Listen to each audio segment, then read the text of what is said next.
Burada bir şey nəzərə almaq lazımdır ki, iş görən qrammatik cəhətdən məlum deyil. Leksik cəhətdən məlum ola bilər.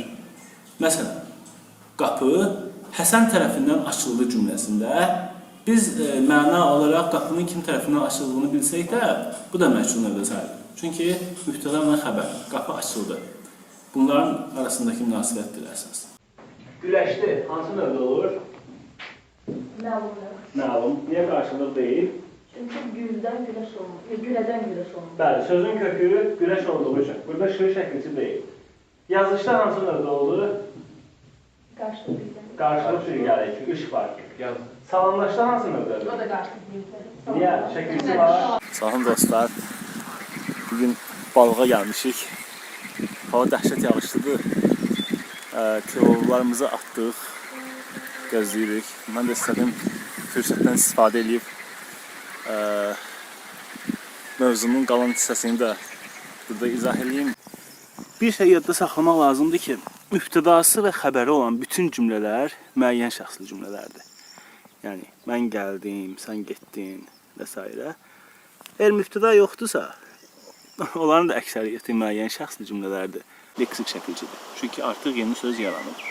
Məsələn, kitabxana sözündə xana şəkilçisinin leksik və qrammatik olmasına bu yolla baxaq.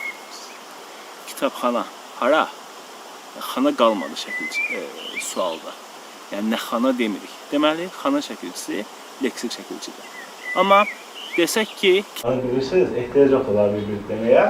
Mən əsasən toxunmaq istəyirəm bunların ifadə vasitələrinə. Yəni, sual düşəndə bizə cümlədəki mübtədanı tapın. Bundan daha çox mübtədanın ifadə vasitəsini seçin. Belə şeylərdir. Müəllim işlədikdən sonra bir də hüquq orqanlarında da çalışmışdır o 6 il. Amma orada onun haqqında deyildi ki, ümumiyyətlə Sabirlə də müqayisə eləmək olar baxımını səhvi müəyyən edir.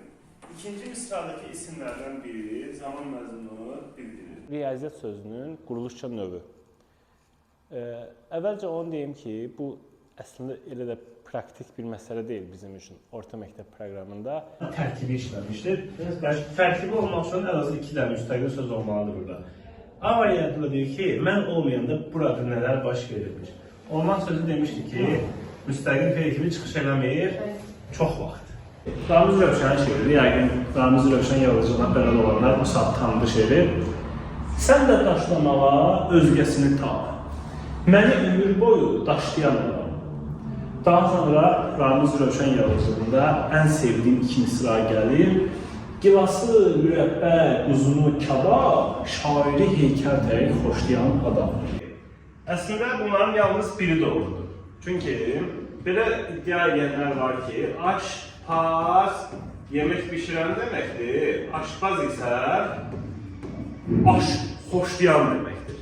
Yəni orada baz hissəsini düşünürlər ki, bu qumarbaz sözündə yəqin qumarı sevən deməkdir. Quşbaz quş sevən deməkdir, aşpaz da yəqin aş sevən deməkdir. Bu qətiyyən doğru deyil, bir şəhər əfsanəsidir bu. Bilgi və sertifikasiya imtahanlarına hazırlaşan Azərbaycan dili ədəbiyyat müəllimləri üçün sınaq paketlərimiz haqqında məlumat verim. Çünki yazıb soruşanlar çox olur, bu ildə sınaqlar varmı, suallar necədir? Məlumat verim ki,